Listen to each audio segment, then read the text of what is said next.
वैदिकी अमृत ध्यान साधना प्रभात सत्संग में आप सभी साधक साधिकाओं का, उपासक उपासिकाओं का हार्दिक स्वागत है।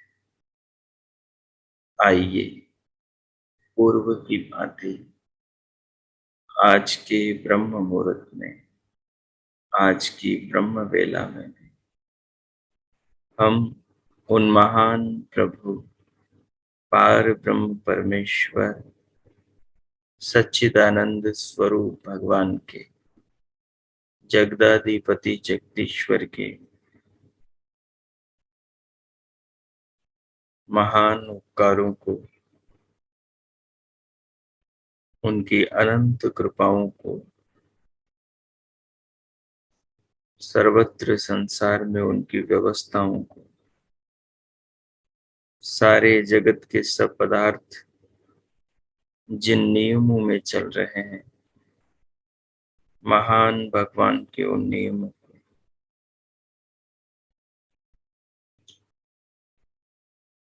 अपने जीवन में और जगत में, संसार में और शरीर में देखने का प्रयास करें। हमारा जीवन, हमारे जीवन से जुड़ी हर चीज,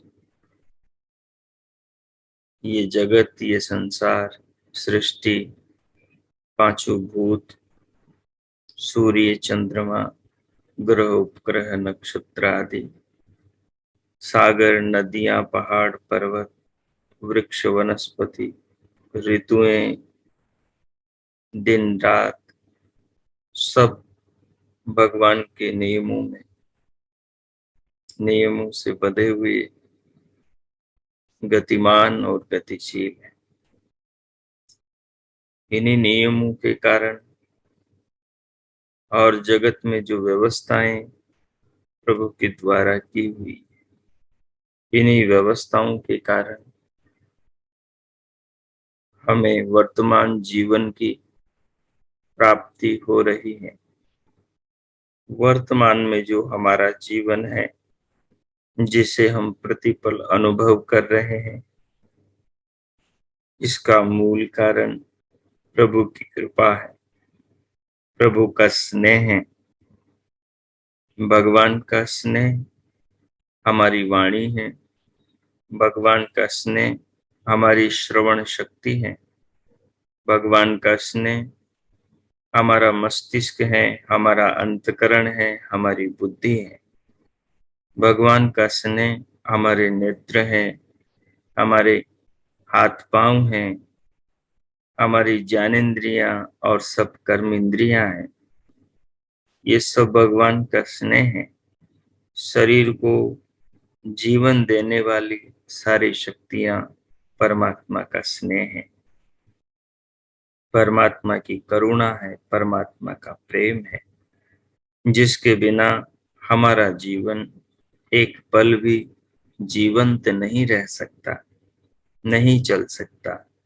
वे प्रभु कितने महान हैं, ये हमारे जीवन को देखने से हमें पता लग सकता है। हम यदि अपने जीवन को देखेंगे तो हम इस तत्व को समझ लेंगे कि प्रभु कितने महान हैं। हमारे जीवन में क्या हम देखें, कि हमें पता लगे कि प्रभु इतने महान हैं। उसके लिए हम देख सकते हैं अपने जीवन में अपने नेत्रों को, कि नेत्र कैसे हमें इस सुंदर संसार को दिखाते हैं और कैसे नेत्रों से, उनकी नाड़ियों से तरंगे अपने मस्तिष्क में जाती हैं और कैसे ये चित्र तरंगों से फिर चित्र बनकर आत्मा के जानने में आते हैं, वृत्तियों के रूप में कैसे ये तरंगे समझ में आती हैं। हमारा मस्तिष्क इस बुद्धिमत्ता पूर्वक काम करता है कि शब्दों को पहचानता है। शब्दों की अलग अलग तरंगे होती हैं, ध्वनि की अलग अलग तरंगे होती हैं। उन अलग अलग तरंगों को हमारा मस्तिष्क पहचान लेता है। ये कितनी अद्भुत बात है। हम पांवों पर चलते हैं, पूरे शरीर को लेकर दिन भर नाना काम करते हैं। पाद इंद्रिय की जो नाड़ियां हैं, जो इसके अंदर की अस्थियां और हड्डियां, मांसपेशियां, रक्त स्राव नाड़ियां हैं, ये सब किस प्रकार से काम कर रहे हैं। ये प्रभु का स्नेह है। हमारे हस्त, हमारे हाथों के भीतर की नाड़ियां, हड्डियों के जॉइंट्स, ये सब, इनमें बहने वाला प्राण तत्व, ये सब कैसे काम कर रहा है। अर्थात हमारा जो संपूर्ण व्यक्तित्व है, वो व्यक्तित्व ही परमात्मा का प्रेम है। शरीर में से अपने आत्मा को निकाल दो, उसके बाद में शरीर में जो भी बचता है वो सब प्रभु का प्रेम है। ये पूरा शरीर प्रभु के प्रेम का प्रतीक है और ये पूरा प्रेम प्रभु ने आत्मा को यानी हमें प्रदान किया हुआ है। इसे हम साक्षात अनुभव कर सकते हैं। इसके अनुभव के लिए और किसी वस्तु की आवश्यकता नहीं है। इसे तो हम साक्षात अनुभव कर ही रहे हैं। हम कानों से सुन रहे हैं तो हम अनुभव कर रहे हैं कि कान कितने उपयोगी हैं हमारे लिए। हम वाणी से बोल रहे हैं तो हमें ये सहज स्पष्ट समझ में आ ही रहा है कि वाणी कितनी उपयोगी है हमारे लिए। हम पांवों पर चलते हैं और हाथों से हम सब काम करते हैं। हम आंखों से देखते हैं, बिना देखे संसार अंधकार है। हमारा दिमाग काम कर रहा है, हम बातों को समझ रहे हैं। हमें अपने दिमाग की उपयोगिता, महानता का स्पष्ट बोध हो रहा है। हम विमान में बैठकर यात्रा करते हैं, हम पानी के जहाज में बैठ करके यात्रा करते हैं, हम दौड़ती रेलगाड़ियों में बैठ के यात्रा करते हैं, हम चौपहिया वाहनों में और हम द्विपहिया वाहनों में बैठकर यात्रा करते हैं। तो हमें इस मस्तिष्क की महानता का पता लगता है। हम कंप्यूटर को देखते हैं, मोबाइल को देखते हैं, दुनिया के सारे यंत्रों को देखते हैं, आकाश में, अंतरिक्ष में छोड़े हुए उपग्रहों को देखते हैं, तो हम पता करते हैं, सहज हमें बोध होता है और समझ में आता है कि ये सब मस्तिष्क की देन है। तो ये मस्तिष्क कितना महत्वपूर्ण है, कितना महान है। इसी मस्तिष्क से जन्म से लेकर मृत्यु पर्यंत अपने सारे लोग व्यवहार होते हैं। सारा जीवन इसी मस्तिष्क पर टिका हुआ है। तो मस्तिष्क कितना महत्वपूर्ण है अपने लिए। इस प्रकार से हम प्रभु के प्रेम को साक्षात अनुभव कर सकते हैं। हम साक्षात भगवान के शरीर में जो अद्भुत रचे हुए पदार्थ हैं, जो उनके नियमों और व्यवस्थाओं में चल रहे हैं, उन्हें हम अच्छे से अनुभव कर सकते हैं और समझ सकते हैं। और आकलन कर सकते हैं कि प्रभु की कितनी कृपा है मेरे ऊपर। भगवान की कृपा तो सबके ऊपर है। जिसने जैसे कर्म किए हैं उस कर्म के हिसाब से उसको फल प्रभु देते हैं। जिनके अच्छे कर्म है उनको अच्छे कर्मों का फल मिलता है। जिनके बहुत अच्छे कर्म है उनको बहुत अच्छे कर्मों का बहुत अच्छा फल मिलता है। जिनके कम अच्छे कर्म हैं उन्हें कम अच्छा मिलता है। जिनके बुरे कर्म हैं उन्हें बुरा फल मिलता है।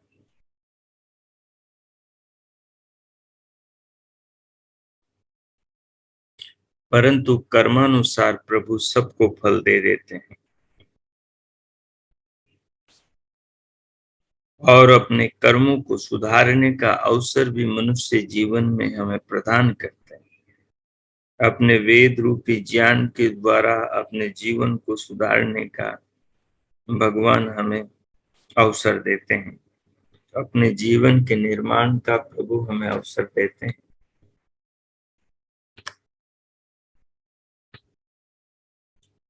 प्रभु की कृपा से हम आज अपने जीवन को अनुभव कर रहे हैं। ये हमारा सौभाग्य है। तो इस प्रकार प्रभु को अपने मनन के द्वारा समझें, प्रभु को अपने चिंतन के द्वारा समझें कि वो अकेले ही किस प्रकार अपने को जीवन दे रहे हैं। वे अकेले ही सारे संसार के सब जीवों को प्रेम कर रहे हैं। हम सब प्राणी उन्हीं की संतान है। हम सब प्राणियों के वही प्राण प्रिय परमात्मा है, परम पिता है, परम माता है। हम सब जीवों के वही सर्वोपरि सखा हैं, सर्वोपरि गुरु हैं। वे ही सर्वोपरि आचार्य हैं। वही सर्वोपरि माता पिता बंधु सखा है। इसलिए हम उनके आदेश को सर्वोपरि माने, सबसे ऊपर माने। उनका प्रेम, उनकी करुणा, उनका स्नेह, उनका सहयोग, उनका ज्ञान, उनका पितृत्व, उनका मातृत्व, उनका बंधुत्व सबसे विशेष है, सबसे ऊपर है, सबसे ज्यादा है, सबसे महान है। यदि हम उनके ज्ञान की दृष्टि से उनके प्रेम को अपने जीवन में और संसार में देखेंगे तो हम पाएंगे कि सब और प्रभु ही प्रभु है।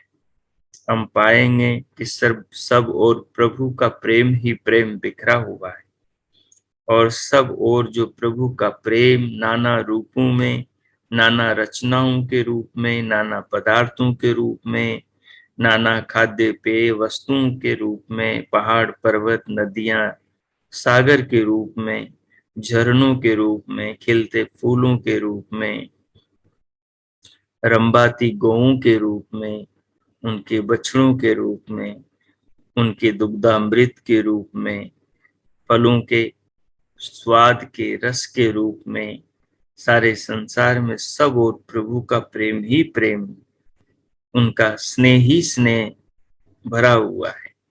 रसो वही सह, वो भगवान जैसे स्वयं आनंद रूपी रस से परिपूर्ण है, वैसे ही सारे संसार में उन्होंने सब पदार्थों में जो रस पैदा किया है वो रस उन्हीं का प्रेम है। वो रस उन्हीं की कृपा है। वो रस उन्हीं के ज्ञान विज्ञान का परिणाम है। वृक्ष क्या है? वृक्ष में जो चेतना है, आत्मा है, वो तो वृक्ष को बना नहीं सकती। जैसे मनुष्य क्या है? मनुष्य में जो शरीर के भीतर जो आत्मा है, स्त्री के शरीर में, पुरुष के शरीर में, वो तो पुरुष का या स्त्री का शरीर बना नहीं सकती, बच्चे का शरीर बना नहीं सकती, आत्मा नहीं बना सकती, कुछ भी नहीं बना सकती। जो शरीर है, शरीर में जो मस्तिष्क है, शरीर के अंदर जो रचना व्यवस्था है, उस व्यवस्था से प्रभु ही सब कुछ करते हैं। तो हम सब प्रभु के हैं, हमारे शरीर सबके प्रभु के हैं, संसार में सब खाद्य पेय वस्तुएं प्रभु की हैं, आंखें प्रभु की हैं, पांव प्रभु के हैं, हाथ प्रभु के हैं, सब कुछ प्रभु का है। ज्ञान प्रभु का है, मार्गदर्शन प्रभु का है। जो अपराध हैं, जो बुरे कर्म हैं, जो अज्ञान हैं, जो आलस्य प्रमाद हैं, जो तमाम प्रकार की बुराइयां हैं, वो सब हमारे आलस्य प्रमाद और अज्ञान के कारण से हमारे जीवन में उदित होती। प्रभु की ओर से तो सब आत्म कल्याण, आत्म उत्थान, आत्म उन्नति के लिए ही संसार में सब व्यवस्थाएं हैं। खाद्य पेय पदार्थ हमें जीवन देते हैं, भगवान की वेद वाणी हमें ज्ञान देती, शरीर हमें उस ज्ञान को चरितार्थ करने का, साकार करने का संसार में अवसर देता है। और जो अवसर अपने को 100 साल मिलता है, 100 साल तक भगवान इस जीवन को अपने प्रेम से सींचता है और प्रतिपल हरा भरा रखता है। इन पाँवों का हम 100 बरस तक प्रयोग कर सकते हैं, इन हाथों का 100 बरस तक प्रयोग कर सकते हैं, आंखों का कर सकते हैं, अपनी सारी शक्तियों का प्रयोग कर सकते हैं। और हम परमात्मा को, प्रभु को, उस प्रिय सखा को, प्रियतम को, परम प्रिय परमात्मा को, परम प्रिय माता परमेश्वरी को जान सकते हैं और जीवन को सफल बना सकते हैं। तो देखिए, प्रभु के प्रेम को अपने जीवन में और इस विशाल संसार में देखेंगे, अपने ज्ञान चक्षुओं से देखेंगे, अपने विचारशील मन से जानेंगे, समझेंगे, चिंतन करेंगे, अंतःकरण से इसको, तत्व को समझ करके अपने आत्मा को उस विधाता परमात्मा से जोड़ेंगे और अपने अंतःकरण में, अपने चित्त में इस तत्व ज्ञान के संस्कार डालेंगे, ताकि ये संस्कार हमारे चित्त में सदैव वृत्ति विचार बनकर चलते रहें और अपनी आत्मा को सदैव परमात्मा से जोड़ करके सदकर्मों की ओर, आत्म उत्थान, आत्म प्रगति, आत्म उन्नति की ओर लेकर चलते रहें।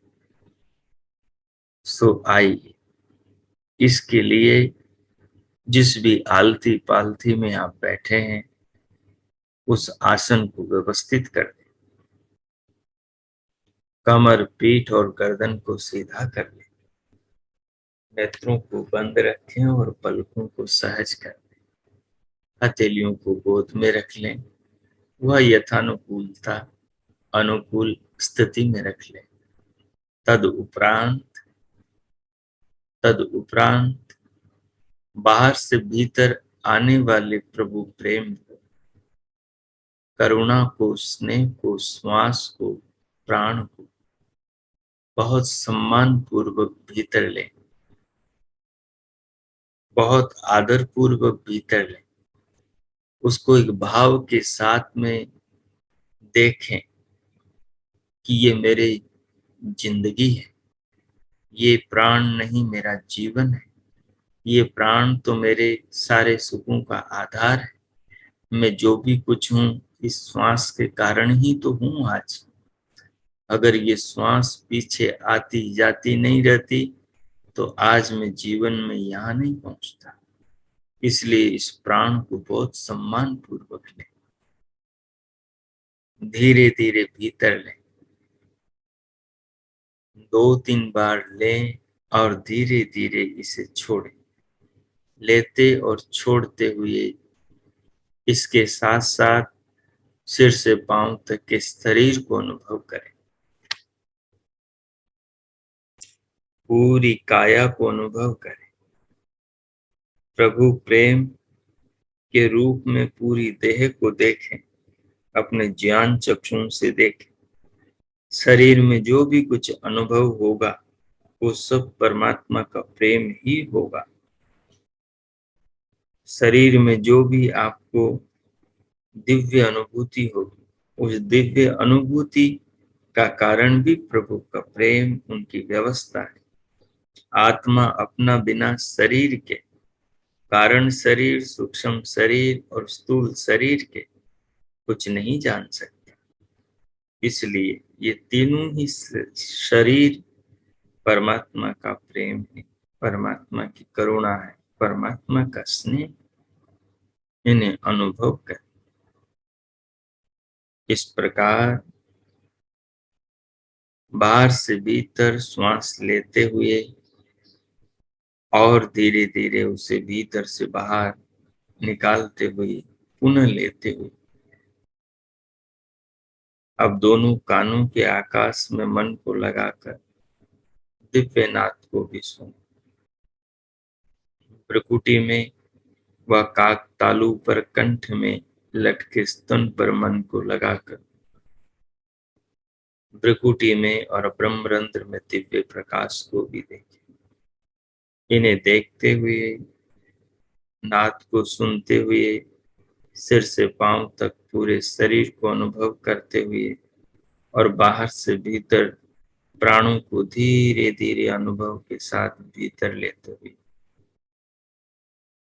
बीच बीच में रोक रोक कर श्वास को भीतर रोक कर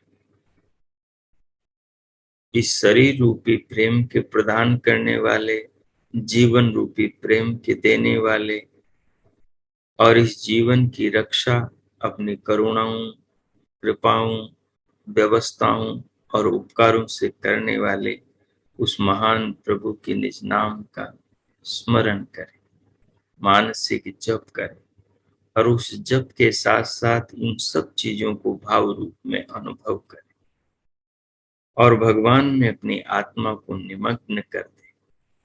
इस प्रकार अगले 10 मिनट तक प्रभु के ध्यान में डूब जाए। अपने अंतकरण को इन नूतन भगवान के प्रेम के अध्यात्म के संस्कारों से संस्कारित करें और आनंदित करें। मैं मौन होता हूँ।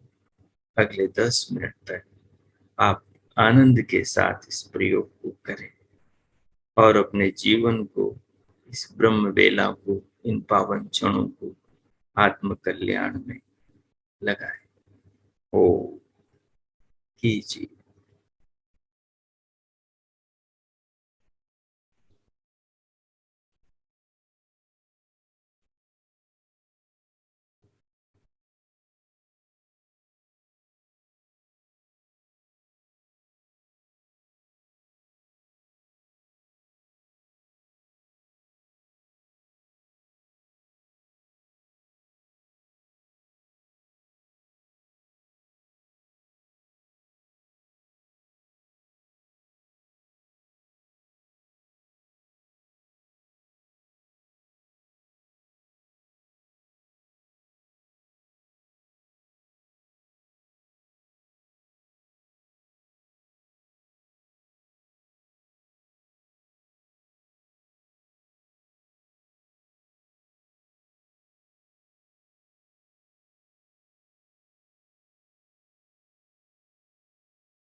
ओ,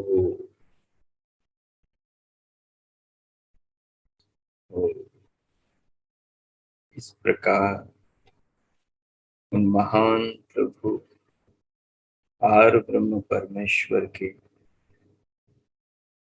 सच्चिदानंद स्वरूप भगवान के अनंत प्रेम को, जो जीवन और जगत में सर्वत्र नाना रूपों में फैला हुआ है, नाना वस्तुओं के रूप में, नाना पदार्थों के रूप, संसार के सृष्टि के नाना घटकों के रूप में, अपने शरीर में नाना अंगों के रूप में, नाना व्यवस्थाओं के रूप में, जो प्रेम प्रभु से हर पल हमें प्राप्त हो रहा है और जिसके कारण से हम जिस जीवन को अनुभव कर पा रहे हैं, इस अनंत प्रेम के प्रदाता परमात्मा को हृदय से, आत्मा से धन्यवाद करें।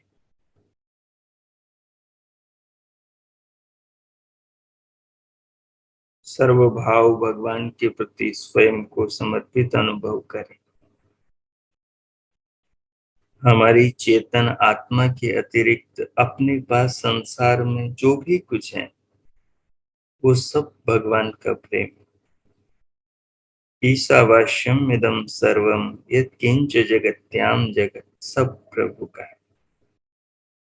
शरीर भी, अंग प्रत्यंग भी, अपनी प्रतिभा भी, बुद्धिमत्ता भी, अपने धन वैभव भी, सब चीजें, संबंध, सब कुछ, सारा संसार, सब कुछ प्रभु का है। इसी से वो प्रभु सर्वोपरि है। अकेले वही है जो हमसे सर्वाधिक प्रेम करते हैं, हमसे स्नेह करते हैं, हमारे जीवन की, हमारे प्राणों की प्रतिपल रक्षा करते हैं। इस प्रकार उन भगवान के इस महान प्रेम स्वरूप को, करुणा स्वरूप को, दयालु स्वरूप को, सर्वोपरि स्वरूप को जानते हुए, समझते हुए, अनुभव करते हुए, भगवान के प्रति हृदय में अनंत श्रद्धा, आस्था, आदर, कृतज्ञता रखते हुए भगवान का धन्यवाद करें, आत्मा से, मन से, हृदय से, प्राणों से। और इस धन्यवाद के भाव के साथ स्वयं को फिर भीतर से बाहर स्क्रीन पर ले, चाहे तो दोनों हथेलियों का घर्षण करें, पूरे मुखमंडल का स्पर्श करें, उंगलियों के मध्य से पलकें खोलते हुए भीतर से बाहर आ जाए, इस भाव के साथ कि जीवन में जो भी कुछ है, जगत में जो भी कुछ है, सब प्रभु का प्रेम है। जो अपराध हैं, जो बुराइयां हैं, वो हमारी अज्ञानता के कारण से शेष सब भगवान की करुणा है, उनकी कृपा है। ओ,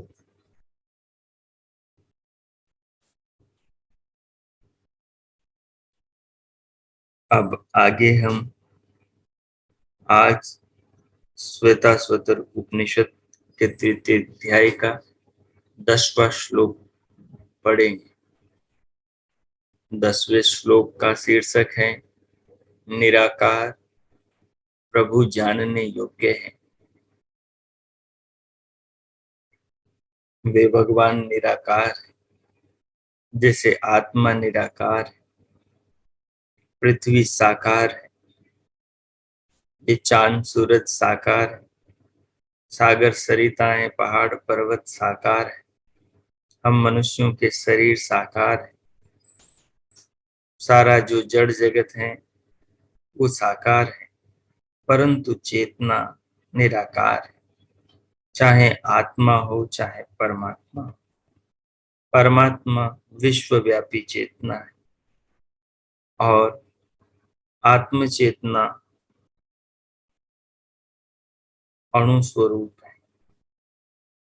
आत्म चेतना केवल शरीर में भी शरीर के एक स्थान में, परंतु प्रभु की व्यवस्था से मस्तिष्क और इंद्रियों के द्वारा सारे शरीर से वो अपना संबंध रखती। सारे शरीर से उसका कैसे संबंध होता है? शरीर के अंगों के द्वारा ये विज्ञान और ये व्यवस्था परमात्मा के द्वारा होती। इसका विधाता तो परमात्मा ही है, हम तो इसके उपभोक्ता हैं, इसका लाभ लेने वाले। तो आत्म चेतना और परमात्म चेतना दोनों निराकार है, बाकी सब सृष्टि जो है साकार है।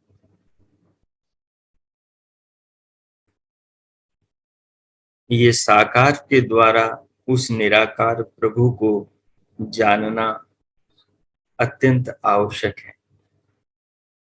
तमाम प्रकार के दुखों से बचने के लिए, तमाम प्रकार की अविद्या से बचने के लिए, तमाम प्रकार के जन्म मरण के नाना प्रकार के दुखों से पीड़ित होने से बचने के लिए उस निराकार प्रभु को इस साकार जगत, साकार शरीर, साकार बुद्धि के द्वारा जानना अत्यंत आवश्यक है। सो आइए श्लोक को देखते हैं। श्लोक है, ततो यत उत्तरतरम तत् अरूपम अनामयम ये एतत् विदु अमृता ते भवन्ति अथ इतरे दुःखम एव अपि यान्ति।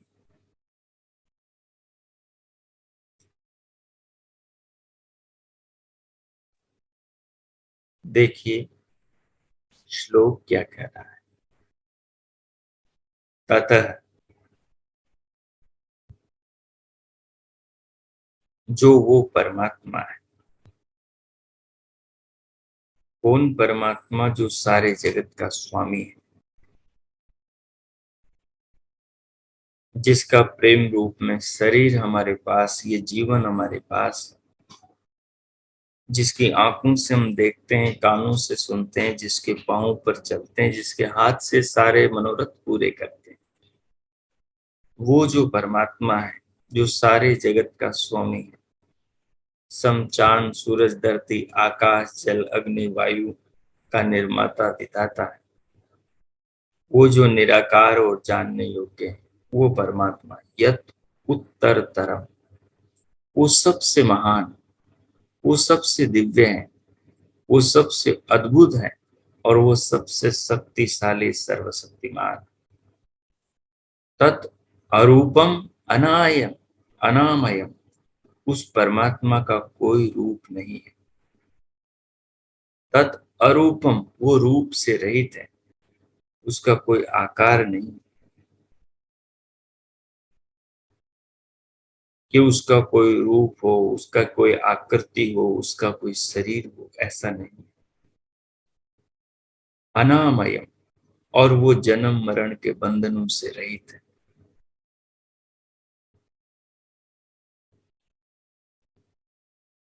तो संसार में जो भी परमात्मा के नाम से, जो अविद्या से ग्रसित अज्ञानी लोग जिन जिन को ईश्वर मानकर पूजते हैं, वो सब उस परमात्मा को नहीं जानते। ये एतत्, जो लोग, जो साधक, जो उपासक, जो योगी, जो तपस्वी तपस्विनियां, साधक साधिकाएं, ये एतत्, ये सब उपासक लोग, ज्ञानी लोग, विद्वान लोग, भगवान के भक्त, विदु, उसको जानते हैं। किसको? जिसके बारे में ऊपर बताया, जो उस महान परमेश्वर को जानते हैं, जो निराकार हैं, रूप से रहित हैं और जन्म मरण से रहित हैं, जो उसे जानते हैं। अमृता ते भवन्ति, वे अमृत हो जाते हैं, वो अमर हो जाते हैं, वो मृत्यु से छूट जाते हैं, वो मृत्यु से मुक्त हो जाते हैं, वो मृत्यु को पार कर जाते हैं। जैसे पीछे बताया था, वेदा मेतम पुरुषम महांतम आदित्य वर्णम तमसः परस्ता तमेव विदित्वा अति मृत्यु में नान्य पंथा विद्यते अयना। उस एक परमात्मा को जो जानने वाला ऋषि, उस ऋषि ने अपनी अनुभूति में कहा, उसने जानकर कहा, ते अमृता भवन्ति, वे अमृत हो जाते हैं। कौन हो जाते हैं? जो उस परमात्मा को जानते हैं। और अमर होने का, दुखों से नरकों से बचने का और कोई मार्ग नहीं।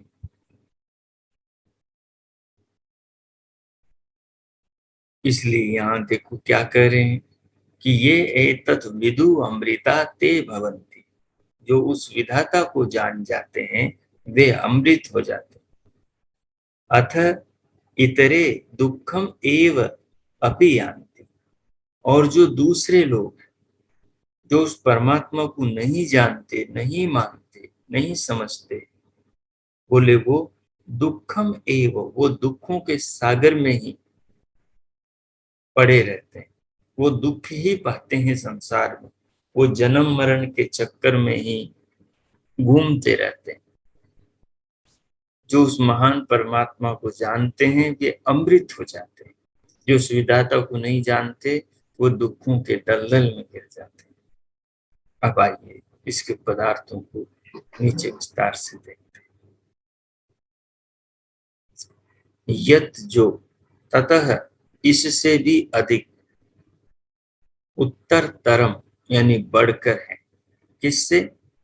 इस जगत से, सृष्टि संसार से और मनुष्यों से। जो कुछ कहने सुनने में आता है, जिसका मन से चिंतन, संकल्प, विकल्प अथवा आकलन किया जा सकता है, जो चक्षु और वाणी आदि का विषय नहीं है, वाणी व्यापार तथा भाषा व्यवहार की जहां कुछ थोड़ी सी भी पहुंच नहीं है, मन बुद्धि चित्त और अहंकार भेद से प्रसिद्ध अंतकरण चतुष्टय भी जहां पहुंच नहीं सकता, नहीं पाता है, जो अरूपम, रूप रहित है, निराकार है, निर्विकार है, अनायम, अनामयम, जो दुख से रहित, जन्म मरण से रहित है, उसको ये जो साधक उपासक लोग एतत्, इस रहस्यमय ईश्वर को, परमेश्वर को, सर्वशक्तिमान जगत पिता विधाता को, सबसे प्रेम करने वाले परमात्मा विदु, यथावत रूप में जैसा है वैसा जान लेते हैं, ते वे लोग अमृता भवंती, अमर हो जाते हैं। ते वे लोग अमर हो जाते हैं, अमृता भवंती, अमर हो जाते हैं। इतरे अथ इतरे, और जो दूसरे लोग हैं, इनसे भिन्न, जो वेदानुसार ईश्वर को जानने, मानने, अनुभव करने वाले नहीं है, नहीं जानते, नहीं मानते, वे नास्तिक, वे अज्ञानी, वे मूढ़ लोग, ईश्वर विमुख अज्ञानी जन हैं, वे तो दुखम एव आप यानी जन्म मरण आदि के नाना दुखों को ही पाते हैं, दुखों को ही भोगते रहते हैं। इसलिए इसलिए यदि दुखों से बचना है, दुखों से तरना है, दुखों से मुक्त होना है, तो उस एक विधाता को जानना होगा, उस परमात्मा को पाना होगा, उसे ही अपने जीवन का लक्ष्य बनाना होगा और सर्वत्र उस विधाता को अनुभव करने के लिए उसके प्रेम को, उसकी करुणा को, उसकी कृपाओं की अनंत सर्वत्र हर पल हो रही हमारे जीवन पर वर्षा को, वर्षा की बूंदों को अनुभव करना हो। सो अब 2 मिनट मौन हो जाए, नेत्र बंद कर लें। और इस श्लोक का जो अमृत है, ज्ञानामृत है, इसका पान करें, इसको आत्मसात करें और स्वयं की आत्मा को, स्वयं को संकल्पित करें कि प्रभु को जानना है और इसी जीवन में अमरता को पाना है। भगवान से प्रार्थना करें और इस जीवन के लिए और इस जीवन में जो निरंतर हम पर करुणा बरसा रहे हैं, अपनी कृपाओं की वर्षा कर रहे हैं और हमारे जीवन की रक्षा कर रहे हैं, इस शरीर रूपी प्रेम के लिए, प्राण रूपी प्रेम के लिए, संसार में अनंत पदार्थ जो जीवन की रक्षा में लगे हैं, उन सब भगवान के प्रेम स्वरूप पदार्थों के लिए परमात्मा का धन्यवाद। मैं मौन होता हूँ 2 मिनट तत्चित्त होकर इस ज्ञान को अनुभव करें, संकल्प करें अपने निर्माण के लिए और परमात्मा का धन्यवाद करें जीवन रूपी प्रेम के लिए। ओ कीजिए।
वो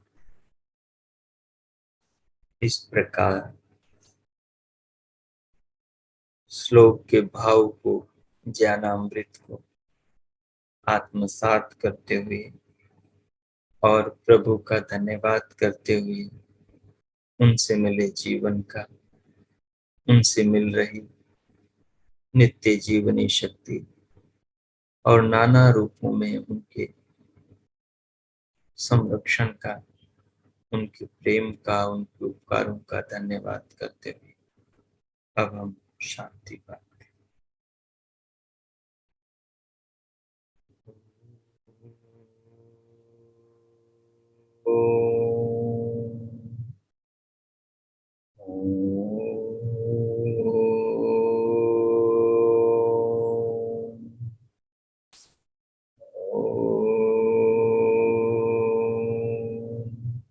शांति शांति शांति। हो आज का आप सबका दिन शुभ हो, मंगलमय हो प्रभु से सबके लिए। बहुत बहुत मंगल कामनाएं, बहुत बहुत शुभकामनाएं। भगवान के प्रति समर्पण और श्रद्धा भाव से स्वयं को ओतप्रोत अनुभव करते हुए अब भीतर से स्वयं को बाहर लाए। दोनों हथेलियों का परस्पर कर्षण करें, पूरे मुखमंडल का स्पर्श करें, उंगलियों के मध्य से पलकें खोलते हुए भीतर से बाहर आ जाए।